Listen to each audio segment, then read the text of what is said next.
समर्थ.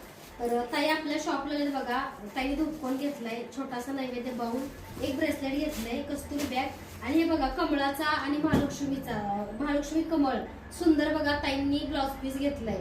ओटी भरण्यासाठी साडी नसेल तर अगदी ब्लाउज पीस सुद्धा तुम्ही घेऊन ओटी भरू शकता महालक्ष्मीची. तर ताई दुसऱ्यांदा आल्या शॉपला? तिसऱ्यांदा. प्रत्येक सेवेचा अनुभव खूप छान येतो. तिसऱ्यांदा आले त्याला की तुम्ही भेटायला आणि तुमच्या हातून येणारी सेवा खूप छान असते. तुम्हाला भेटण्यासाठीच खास आले, सेवा घेण्यासाठी. ताईने प्रत्येक वेळेस आपल्याकडून सेवा नेली आणि ताईला छान अनुभव आला बरं का. ज्यांना ज्यांना ह्या हाताने सेवा दिली सर्वांना महालक्ष्मी यश देते. तसंच बघा तुम्ही सुद्धा शीतलताई कलेक्शनचा एक तरी ब्लाऊज नक्की शिवून घाला, तुम्हाला सर्वांना अगदी पूजाविधी करून मिळणार आहे. आणि कल्याण कर, मी 1 मार्चला येते, तर तुमचं बुकिंग असेल तरच तुम्हाला मला भेटता येतं.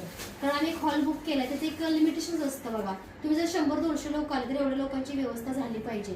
तुमचं अगदी 200-300 रुपयाचं किंवा अगदी ब्लाऊज पीस तुमचं बुकिंग आहे, कुंचन सेट आहे किंवा अगरबत्ती तूप दिवा, तरी सुद्धा तुम्हाला आतमध्ये एंट्री आहे. फक्त बुकिंग असणाऱ्यांनाच एंट्री आतमध्ये मिळेल. धन्यवाद.